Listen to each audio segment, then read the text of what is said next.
I'm Darren O'Neill, and this is a review of the Winston Privacy device. It's a little device that sits on your network, and it monitors the traffic and does some really cool things. Now, just to be upfront, I was really interested in trying this device out, and I contacted Winston and asked them if they would be able to provide a unit for me to mess around with, to test it out, to be able to do the full review, and they did provide me with the unit for that purpose.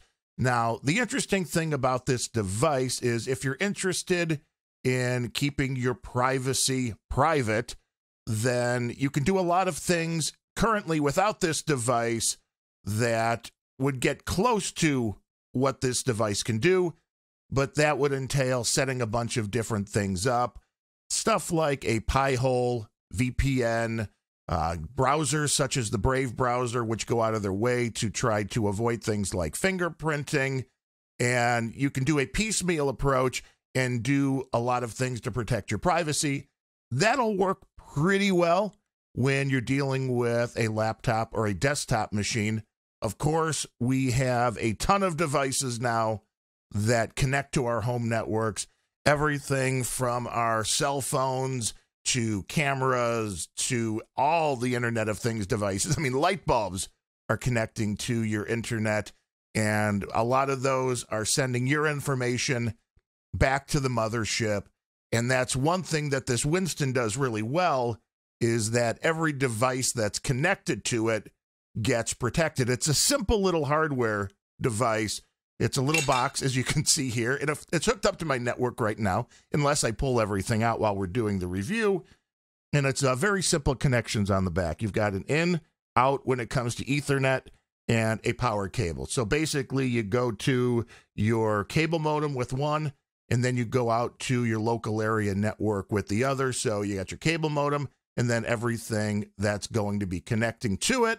And there are a few different ways to hook this up if you're interested in only doing part of the devices in your home, things like that. And we'll get to that in a second. But what this device really does is similar to what a Pi-hole does. It's part Pi-hole, which is a device that you can build with a Raspberry Pi or any of the other little single board devices that acts as the DNS for your home. So anytime you go to a web page, when it sees an address of a known advertiser, it blocks that so you don't get ads. And that's one of the great things about a Pi-hole.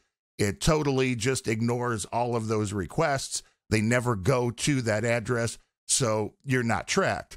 Now, again, of course, this works on everything on your network, but sometimes there are hardwired DNS information into a lot of these Internet of Things devices, and that can kind of mess around with that a little bit. But with that said, this is part Pi-hole.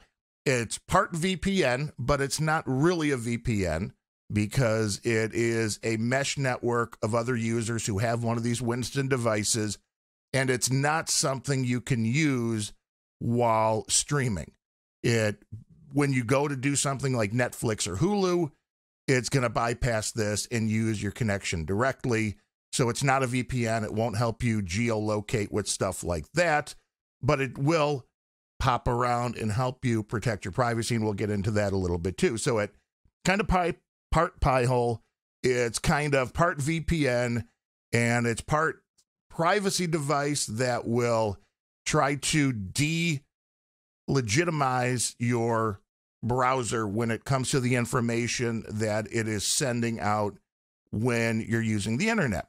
A lot of people don't know that even if you're using incognito mode, which does absolutely nothing except not save the history. So don't think incognito mode's ever making you safer.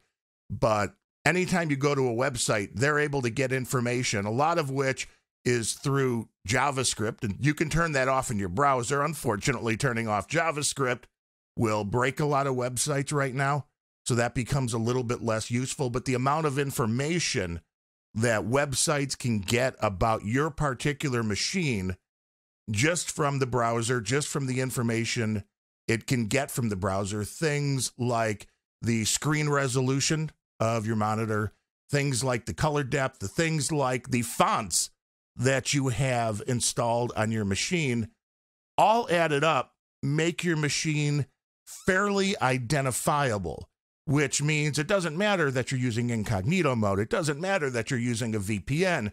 As you go from site to site to site, those things don't change. So that information is still going out to the Facebooks or the Twitter or whatever site that you go to, and it allows them to put an individual fingerprint on you, which helps them recognize that it's you when you go from website to website to website. And a lot of people are getting more and more concerned about that, and rightfully so, because data is a big business. And I remember people were getting freaked out early on when they would be researching something on Google, and all of a sudden, all the ads about what you were just researching start showing up. So if you were looking for a tennis racket, all of a sudden you're getting a bunch of ads based upon tennis rackets. These are things people have noticed based upon emails that come in. We talked about on my podcast, Grumpy Old Ben's, a show I do with a guy named Ryan Bemrose, that people had done tests with these little spy devices that everybody carries around with them, the cell phones now, that these things are always listening if you have certain apps on your phone, especially things like Facebook. One of the things the people at Winston really don't seem to like, which is good, because you have a couple different ways to totally de-Facebook your life, to totally block everything at Facebook. But a lot of people don't know when it comes to cell phones, they're always listening, much like your Amazon devices, much like your other Google devices, that they're looking for keywords. So say you have the Facebook app running and you keep talking about, oh, I want to go to Cancun. I want to go to Cancun. I want to go to Cancun. All of a sudden, you start getting ads for travel to Cancun. And you're like, well, how do they know? Well, because these devices are listening to you and you're being fingerprinted because you're giving more data out. Long story short, then you really know that you are. And these Winston devices are basically a easy way to do what the Pi-hole does, to do what things like the Brave browser do, trying to protect your privacy. They do things like a VPN, and they combine all of this together to make it really easy to protect your privacy, even for people who aren't really all that tech literate. And the people that are tech literate, I mean, I've been doing this stuff now for 30 years or so, since I got my first TRS-80 color computer and back to a 300 baud modem. But it's interesting now that people are the data. I mean, if you ever download a free app, you're the data. You're probably giving up way more data than you've ever imagined. Never use a free VPN. Never, never, never use a free VPN. Most likely, they're selling all of your data, and any privacy you think you have with a free VPN, you certainly don't have. Other things this Winston can do that I have no use for, but you might, is it could block all adult content, and it can do things like blocking different malware. So again, I mean, I run an antivirus and I run other things that protect me from malware, but this is just another step that you can do between you and the internet to protect you from all the bad stuff. Now, the way this works with this little device, it plugs in between your router and your modem. So it's a very easy setup. It is easy enough to where my parents could do it, where I think anybody that understands what the little Category 5, Category 6 cable is, the Ethernet cable, if they can understand that this goes between that and your router if you have one, or it just plugs into your modem, it's very easy to set up. Walking you through it, the instructions that come with it, very intuitive. I'm using it between a modem and a router. So you just unplug the modem, you plug it in line to the router, you turn everything off, turn everything back on, and it configures itself. So everything you have is still connecting to your router if you have one. All that configuration is still absolutely the same. Now just all of the traffic on your network is going through the Winston device. And there is a dashboard that you can use. And let me pop over to the dashboard here. And this is the main Winston dashboard. It shows you there's different modes. The filtering mode, which there's a whole bunch of different filters that you can choose from, which will determine what you're blocking and what you're not blocking. The privacy mesh network, which we currently have enabled here, And that is the VPN that's not a VPN. You're sharing bandwidth with other people that have these devices.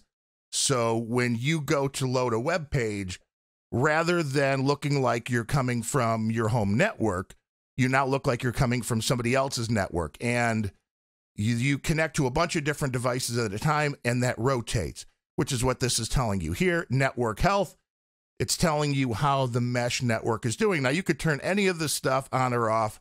You don't have to use all of it. You can pick and choose what you want. And there are browser extensions, which also make it easy to disable things quickly if you need to.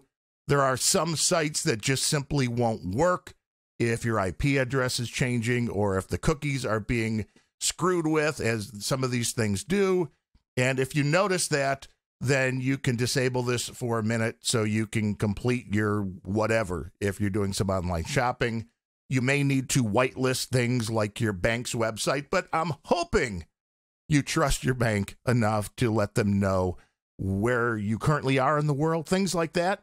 But, you know, your mileage may vary on that. It shows you here the amount of requests per day. This is over the last few days, and how many of those requests have been allowed in the green here, how many have been blocked in the orange, and how many have been whitelisted. And again, things like if you have a Netflix account, you whitelist Netflix, and there's modules that will let you do that. You don't have to go in and manually do the settings. You just click a button and say, hey, I have Netflix, I have Hulu, I have Amazon Prime, whatever it is, and it will take care of that, because there seems to be a fairly decent-sized community already using this that is finding the issues and making this, again, easy for people who aren't necessarily huge techies to use. The top data for today, as you can see, is Microsoft.com, because it was just Patch Tuesday again. And this is what happens when Microsoft downloads this little here, invoked apps. I didn't know what that was. The other day when I was messing around with this, I'm like, oh, what is that? And I realized that, you know, my wife and I both like to use one of these talking tubes, you know, the evil listening devices, the Amazon devices, to have white noise going at night. And that's the company that provides the rain sounds or, you know, whatever you're listening to streaming. And that tells you where the main amount of traffic in your network is going. As you can see, Skype obviously just updated because I haven't been using Skype. It shows you the different devices that are running on your network. And then it also shows you the top block domains. As you can see, the Google Play Store, they really want to get some data from my devices. And the Winston device is saying, no, thank you. So it's blocking the Google Play Store. It's blocking Amazon to get your device metrics. It's blocking Amazon. It's blocking some of the telemetry in Windows. It's blocking Google Analytics, and on and on and on. So you can see what it's blocking. You can see exactly what it's doing. There's a live view, which I found to be very interesting. Again, it looks kind of like, you know, an old school terminal, and that's really kind of what it is. And I just turned this on live, and as you can see, one of my devices is calling home to the mothership for Bitdefender, which is the antivirus that I use. Now, it could be on a variety of different systems that are running here. It could even be on my cell phone. You see Google, and these are things that are just running nonstop, day and night. That is maybe the thing that'll be the most eye-opening for people that aren't aware at just how much data your machine and all the machines across your network are requesting all day, every day. And this gives you a nice idea on how this is all working. You'll notice for this Microsoft address, well, that was whitelisted. You'll notice some of them have been blocked. Again, this will depend on the different lists that you're using. Now, if you want to do something like, let's just go to a Google main page. Oh, sorry for the all caps, but you go to Google, we can go back here and you'll see, well, now, of course, YouTube, you go to Google, of course, you're going to get they're going to ping the YouTube video. The UMA thing coming up here is the voice over IP system that I've used for like a decade or so, and it works really well. Didn't have to do any special settings, and it just plain works. Now, here's Google. It's showing you where I went to Google, and you're seeing when it comes to Google, it's showing that that traffic was cloaked. Now, this is because we're using the mesh network part of Winston. You don't have to do so. But this is the part that is kind of like a VPN, but it's not a VPN. And you'll see the endpoint here. These different IP addresses are coming up.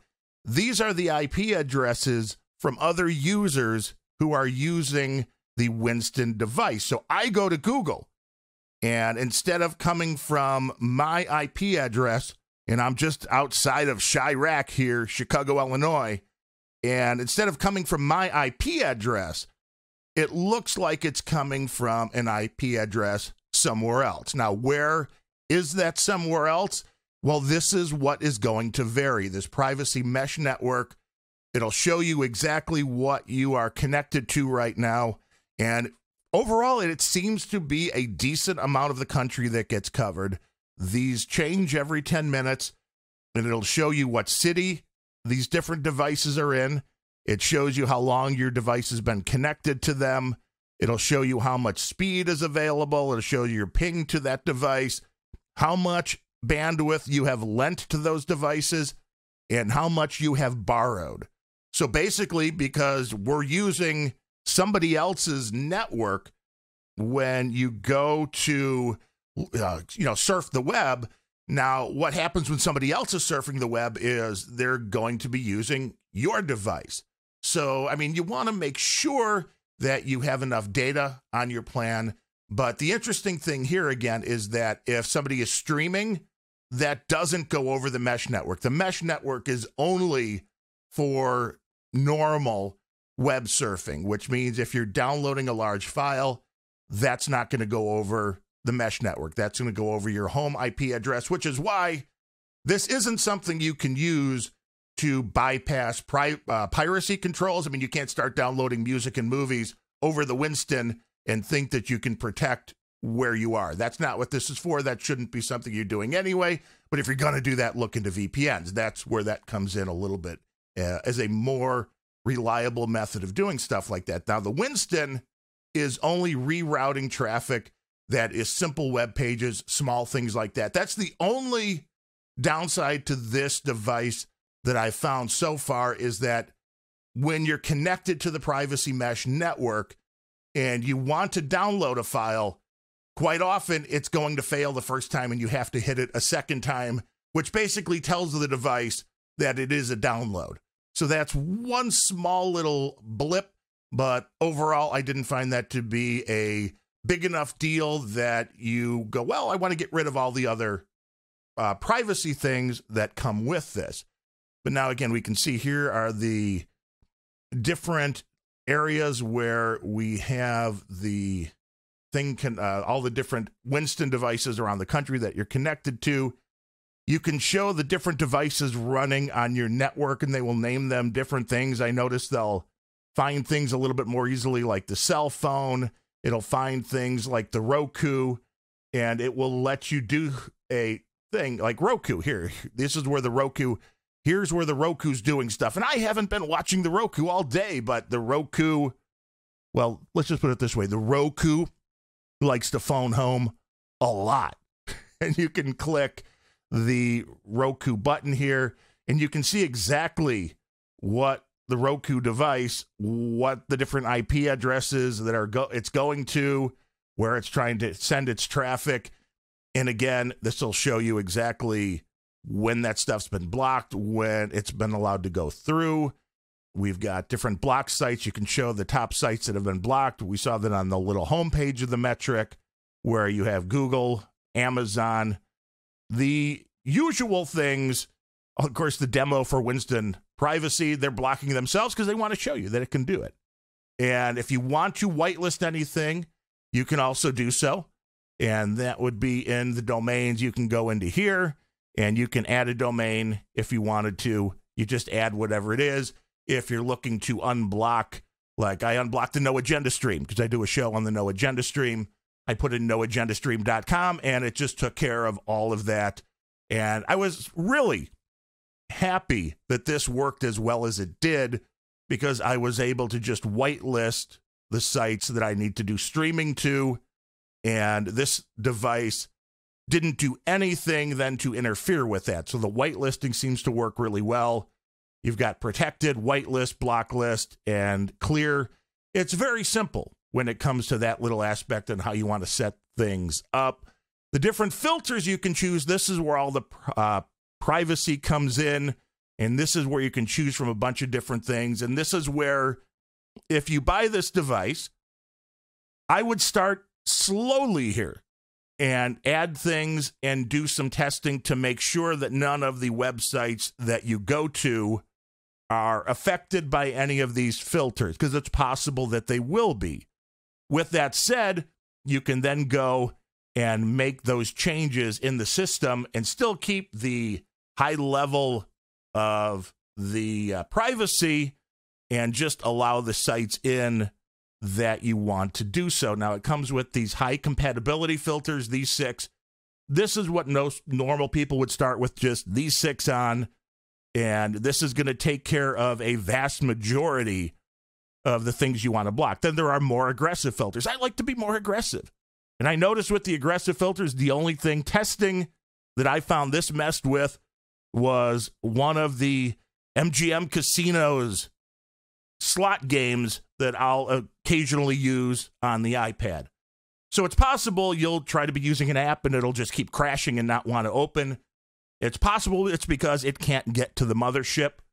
So that's the one thing you'll be aware of once you get this device is there may be a little time spent originally setting it up, but the end result is a really set it and forget it kind of a thing that does the job in the background, that is just really for a majority of people who don't want to have to go buy a Raspberry Pi, install the operating system, then install the Pi-hole, and then try to figure out what all the configurations are and what DNS servers they should choose and all of that. This device is much more of a one-stop, quick setup thing. And then there are some other filters that you can add for ad blocking, for privacy, malware, nuisances. I mean, this now, if you really don't like Facebook, this is where you want to go. If you click these and then try to go to Facebook, let's see what happens here. We'll save that. So it's now saving that to the device, the different filters. And then we can go over to Facebook once that is saved to exactly see what happens now when we go to facebook.com. Okay, saving. Okay, it's taking a little bit longer than normal here. Of course, when you're going to do a live video review, you always have to expect something to not go exactly right. But while that saves,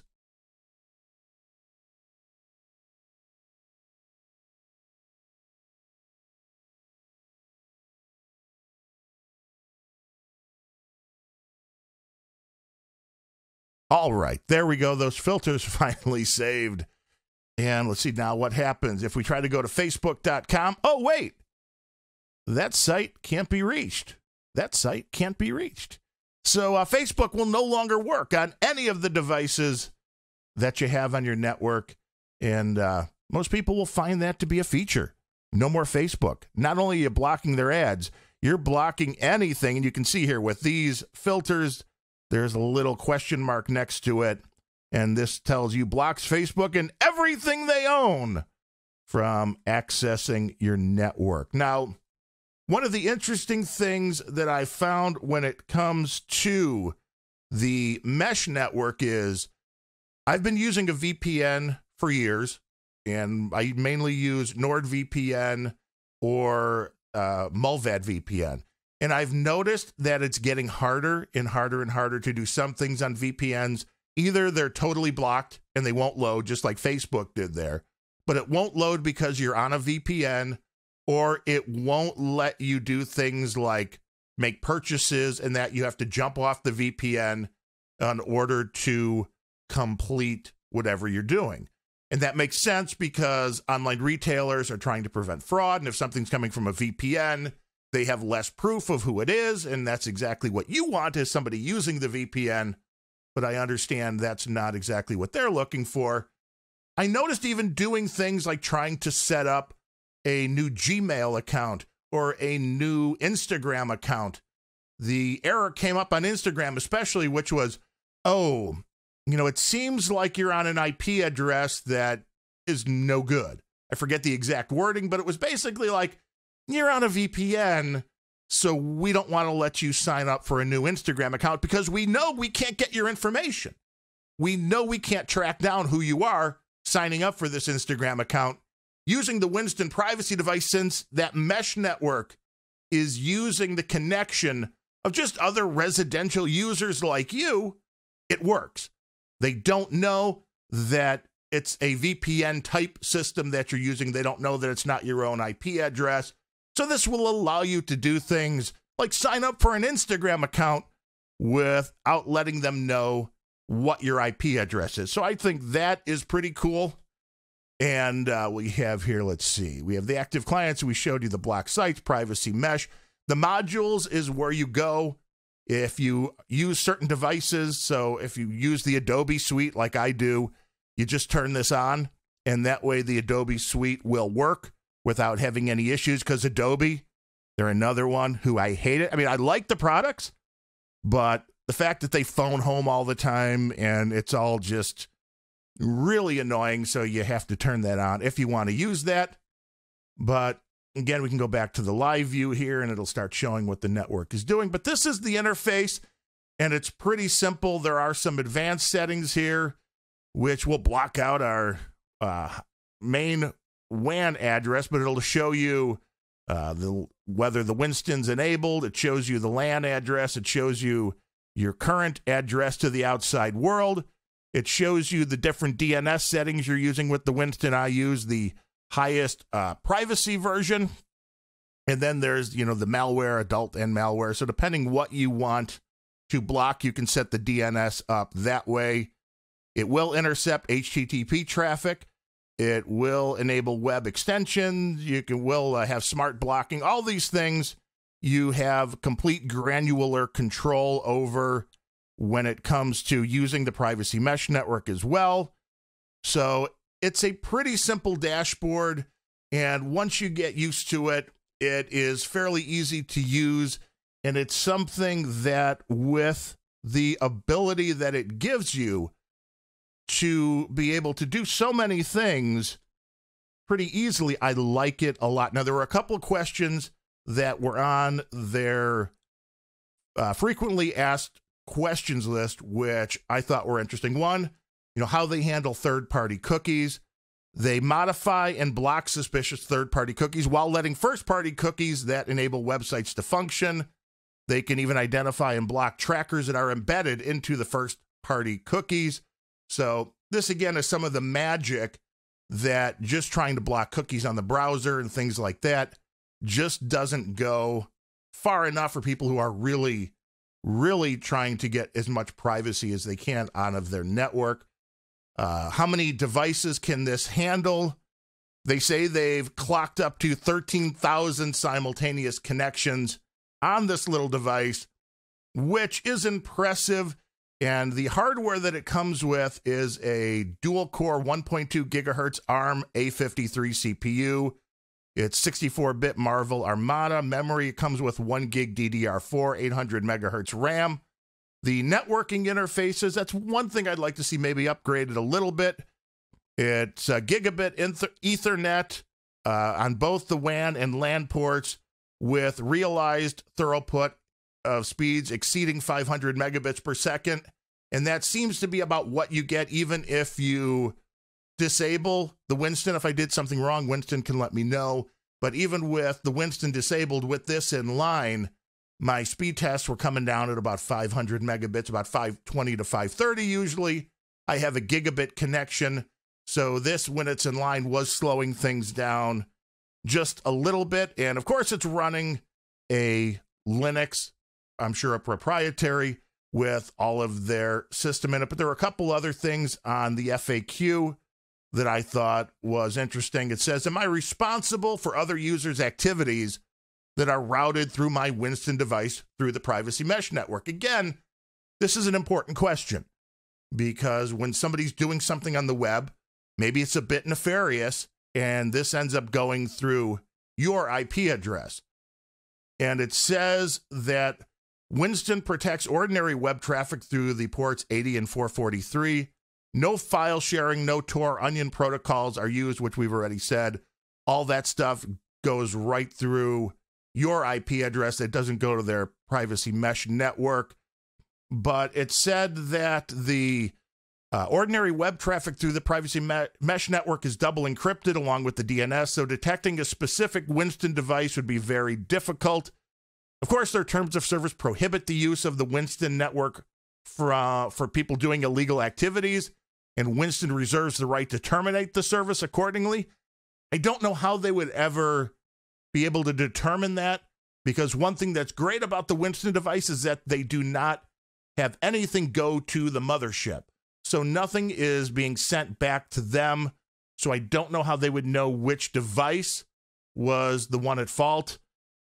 But it also says here, what if someone is doing illegal activity over the privacy mesh network? It says, in the United States, there are no public IP dragnets, otherwise known as passive surveillance.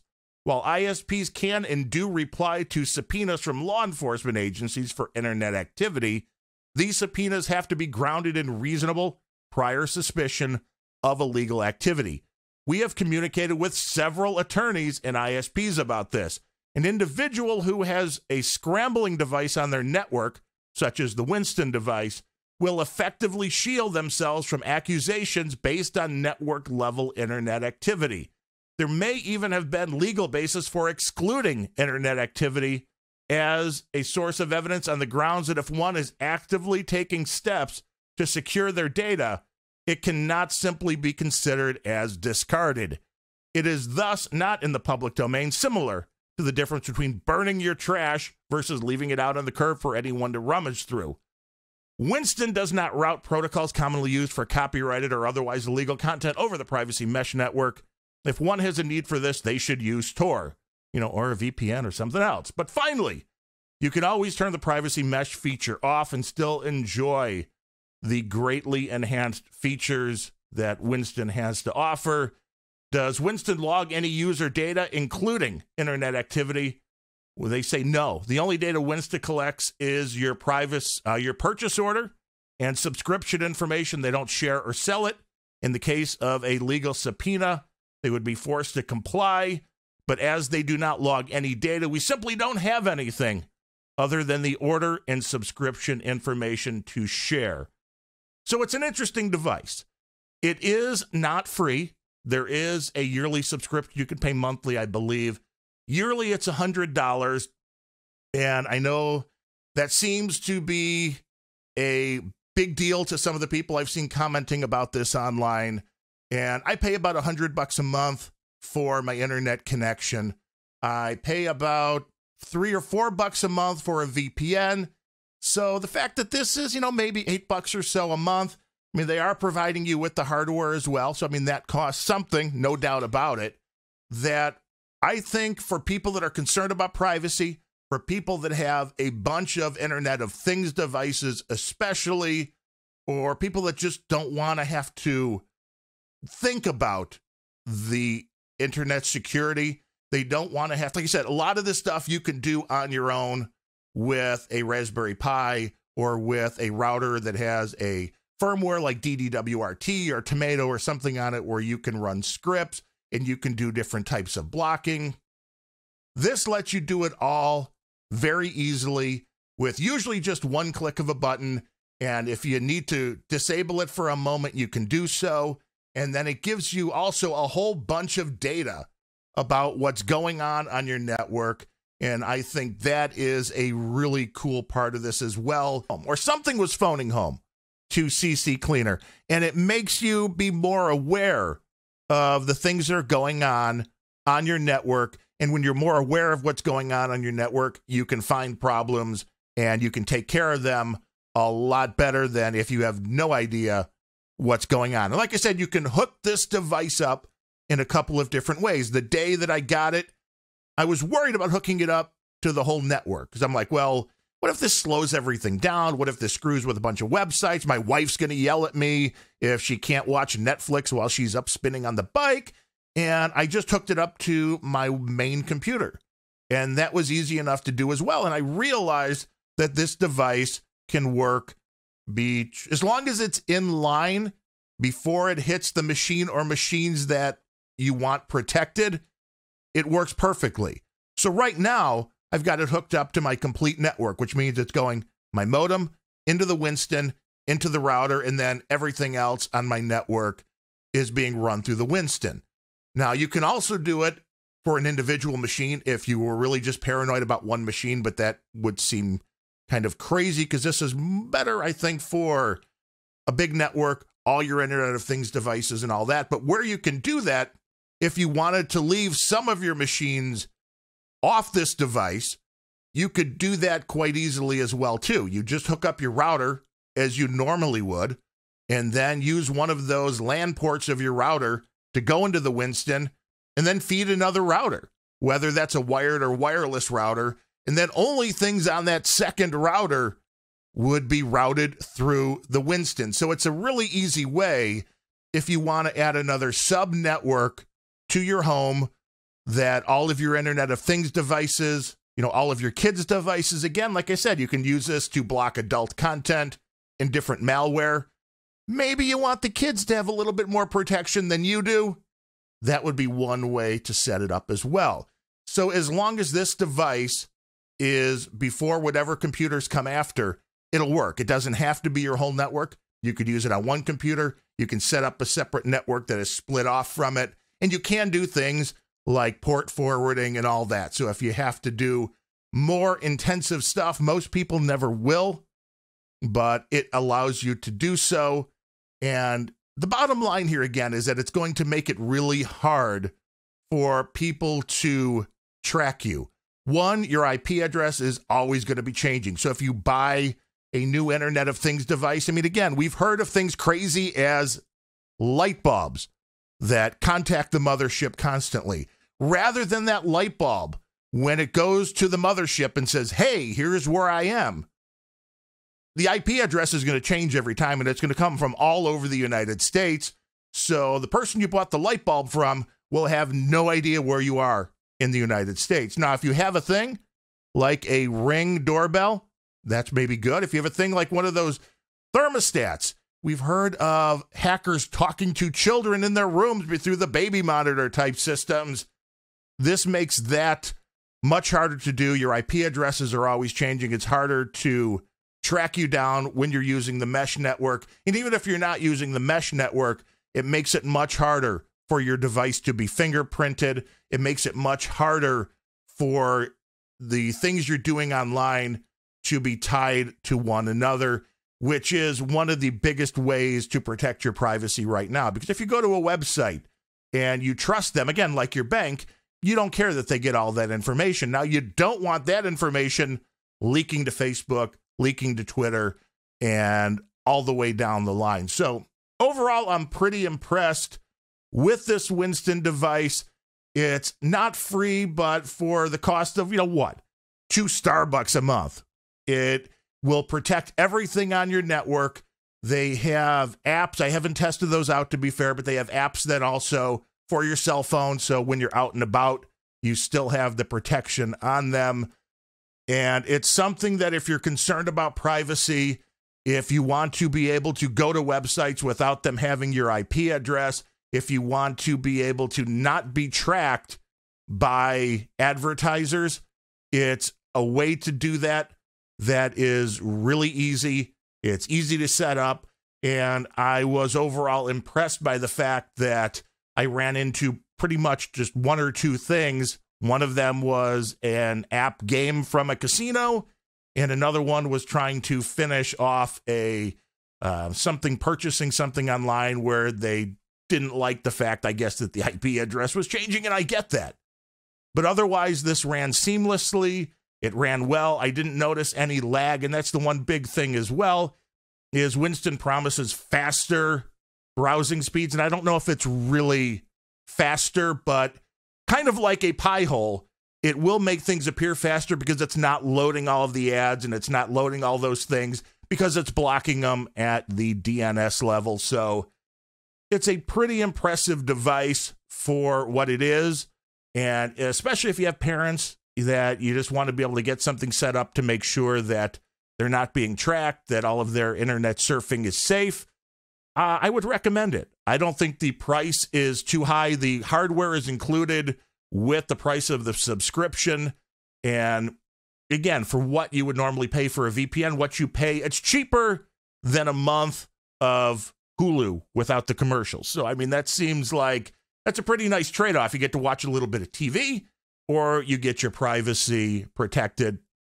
But you can let me know what you think. Put them down in the comments. If you have any questions, feel free to reach out with those. And let me know if there's any other information you want on this device. We'll certainly try to answer those questions. And we'll be talking about it on the next episode of Grumpy Old Ben's as well, which is grumpyoldbens.com. And I'm sure my co-host partner, Ryan Bemrose, who has worked for Microsoft, may have some more questions, may beat me up a little bit on this, or tell me that he could just write a script to do all these things. But he was a coder. He is a coder. And I'm not. So for the Luddites like me who just want to plug something in, this seems to work really well. But if you have questions, let me know, reach out, and we'll try to get to the answer to those. So hopefully this was helpful. If not, I mean, I guess give me the thumbs down. Otherwise, a thumbs up, subscribe, and we will try to do a few more videos soon. We got a green screen coming, which will be nice because I know I take a lot of crap for having the autographed Taylor Swift stuff in the background. And if you look at my last video, you can tell I need a haircut and I need a shave, but there's a pandemic, I hear, and I'm just hiding inside. Until next time, I'm Darren O'Neill. Thanks for watching.